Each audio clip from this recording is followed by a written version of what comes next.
One of the ways to deceive a person is to get their trust.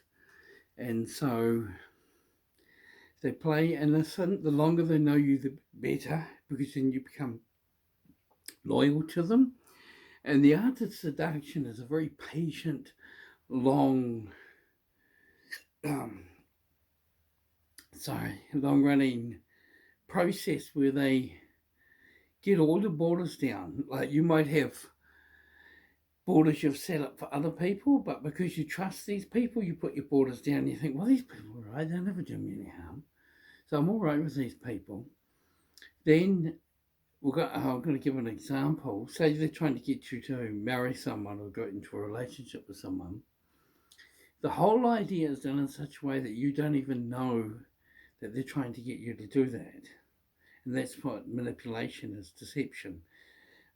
It's the art of getting you to get into a relationship with a person they've chosen without you having any idea that the person you trust who's manipulating you is doing it. So the person you trust gets together with the person they're manipulating you with. I remember a long time ago, I remember this girl, she was getting, this guy was trying to get her to go with this other guy.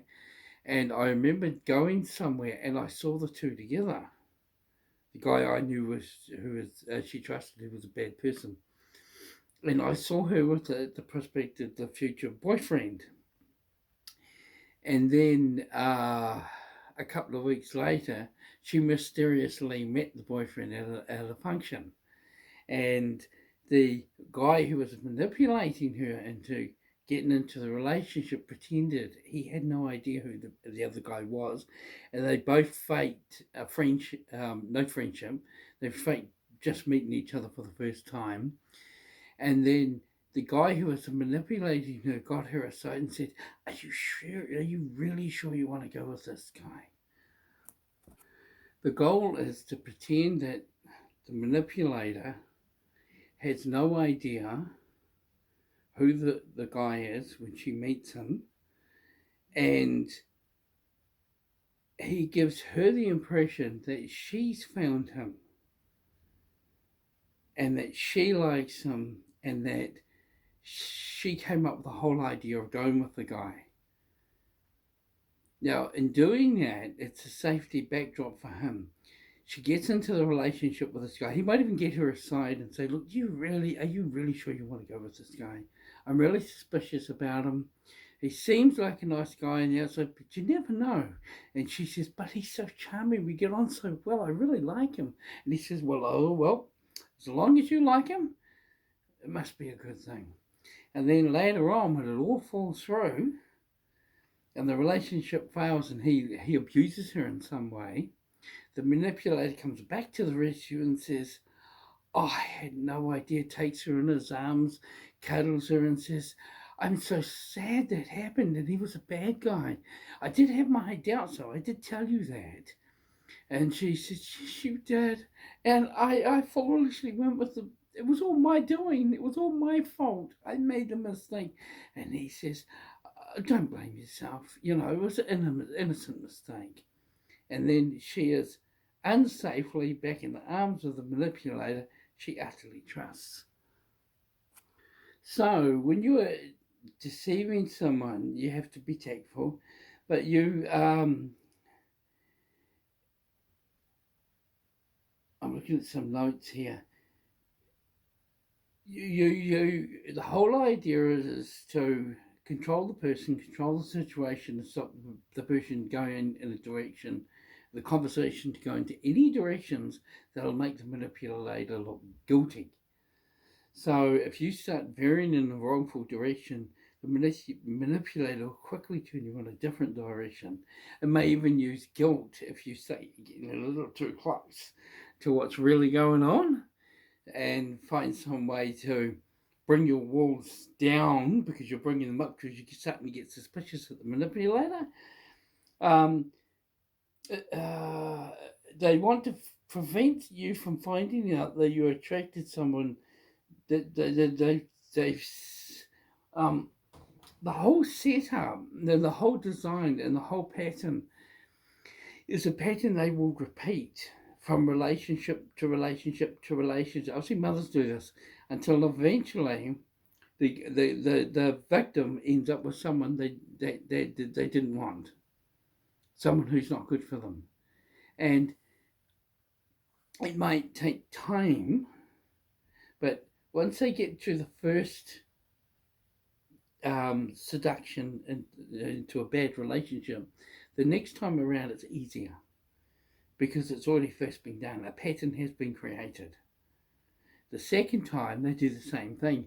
The guy comes in who they know, but they pretend they don't know, and he comes in.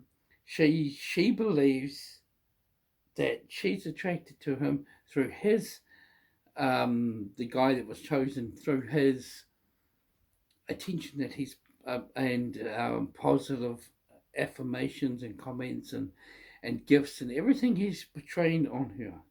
She just thinks this is wonderful. This guy's amazing, and everything she wants. And prior to that, they'd found out what physical likes the woman has. So if she likes him tall, dark, and handsome, or short and stubby and muscly, or whatever it is, they find out what that is, and then they go find a guy who's a friend of theirs, who's a narcissist like them, and they say, look, we've got this girl, we wanted to get married, you ready, you want to do this? And they go, yep. And they'll even possibly pay him. Criminal groups will do that. And the guys, they end up at a function. He just walks up and spills a drink on her, bumps into her, and or gets introduced by a mutual friend. And from then on, the guys start showing a lot of attention to her, and she falls what she thinks is love. Her eyes are in love, her sexual body is in love, and she thinks her heart's in love, but it's really her mind. And then when it all falls apart, she runs back to the people who tricked her into the relationship in the first place, thinking totally and completely that they were actually against the idea. They were wise, she wasn't wise. They were the ones who were really out for her, to look out for her and protect her. And they set up for the next one because the pattern's made. And so she goes out with the next one. She meets him in some different way. They create a new way. They might even say, she says she prayed, and then they said, God has answered your prayers with this fine Christian guy who goes to meetings, takes his Bible, and all this sort of stuff. And she says, he's Mr. Perfect. Of course, God never offers Mr. Perfect, but Satan does. Satan will give you everything you want. Get what I'm getting at? So they know that. So they present a guy to her without her knowing they've done it. And the whole manipulation process is based on her believing that all the choices that were made over the bad guy were hers. The idea to be with him, the idea to be in the relationship, the idea to fall in love, the idea to go on the next date with him, and the next date, and the next date, the idea to marry him, or get engaged, marry him, move into a house together. Then he starts abusing her.